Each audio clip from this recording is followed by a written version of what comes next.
হাওয়ায় এখন হালকা শীতের গন্ধ, ধীর পায়ে ছোট হয়ে আসছে দিনের দৈর্ঘ্য।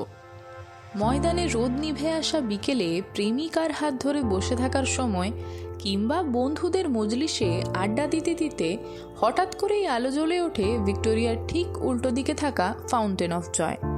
তারপর শুরু হয় আলো আর ফোয়ারার ভেলকি। এই রং বেরঙের আলো আর জলের ফোয়ারাকে সঙ্গত দেয় বিভিন্ন সুর। ভিক্টোরিয়ার ঠিক উল্টো দিকে অবস্থিত এই মিউজিক্যাল ফাউন্টেন বা ফাউন্টেন অফ জয় কিন্তু আমাদের প্রায় প্রত্যেকের পরিচিত। তবে এই ফোয়ারার পেছনের আসল কারিগর তিনি রয়ে গিয়েছেন সময়ের গভীরেই অজানা হয়ে। আর সেই মানুষটির কথায় এবার হঠাৎ করে ভাইরাল সোশ্যাল মিডিয়ায়, সৌজন্যে তার কন্যা অদ্রিজা রহমান। 1991 সালে ভিক্টোরিয়া মেমোরিয়ালের সামনে ময়দানের রাতের অন্ধকারে সঙ্গীতের ছন্দে আলোর রঙে প্রথম নেচে ওঠে কলকাতার প্রথম মিউজিক্যাল ফাউন্টেন, যার পোশাকি নাম ফাউন্টেন অফ জয়। তৎকালীন মুখ্যমন্ত্রী জ্যোতি বসু সেদিন এই ফোয়ারার উদ্বোধন করেন। ইতিহাস ঘাঁটলে তথ্য বলবে এই ফোয়ারার কারিগর আর.পি. গোয়েঙ্কা গ্রুপ। একই সাথে নাম উঠে আসে CSC রাও। কিন্তু এই নামি দামি কর্পোরেট গ্রুপের আড়ালে ঢাকা পড়ে যায় কলকাতার অদূরে অবস্থিত বোরালের একটি ছোট্ট কারখানা ও সেই কারখানার এক কর্মচারীর কথা, যার কঠিন পরিশ্রমের জেরেই গড়ে উঠেছে এই ফোয়ারা। বোরালের প্রিমিয়ার ইরিগেশন নামের একটি কোম্পানিতে চাকরি করতেন রুদ্রদেব মুখোপাধ্যায়।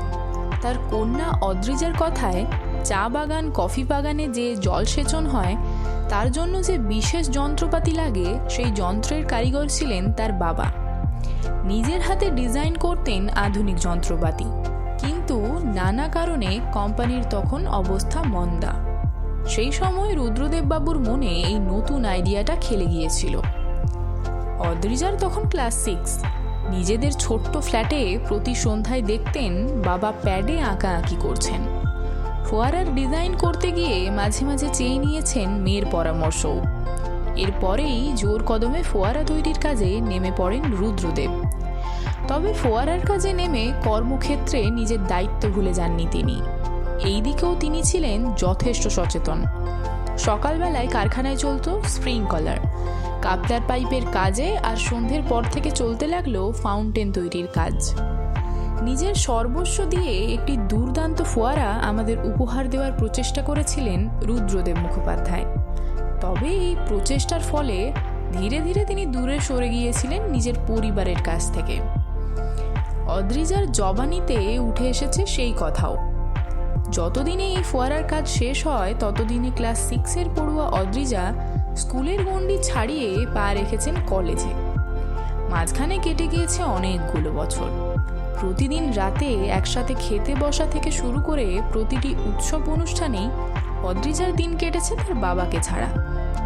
কলেজ শিক্ষিকা মা নিজের ব্যস্ততার মধ্যেও সর্বোচ্চ চেষ্টা করেছেন বাবার অনুপস্থিতি ভুলিয়ে রাখার। দাম্পত্যের দূরত্বের মধ্যেও সবসময় রুদ্রদেব বাবুর পাশে থেকেছেন তার স্ত্রী।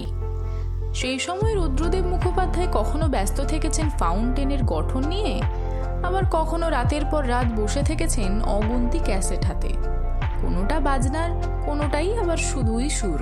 আবার কোনো ক্যাসেটে বেজে উঠছে আনন্দ শঙ্করের বাজনার তাল, আবার কখনো সন্তুর।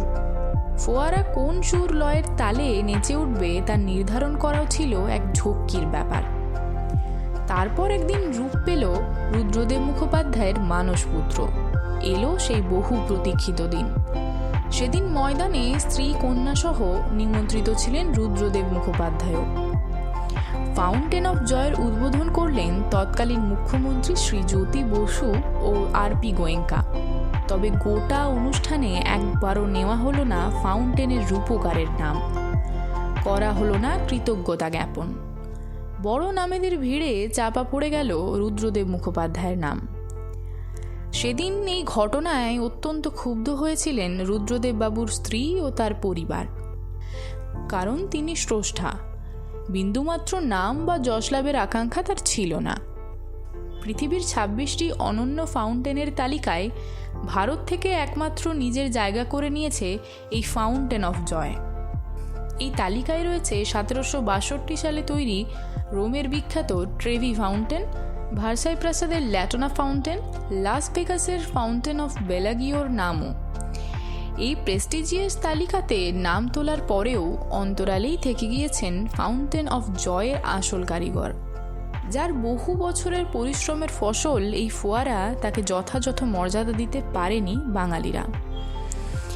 তবে সম্প্রতি আন্তর্জাতিক মহলে এই ফাউন্টেনের কারিগর রূপে স্বীকৃতি পেয়েছেন রুদ্রদেব মুখোপাধ্যায়, পেয়েছেন তার যথাযথ প্রাপ্য সম্মান।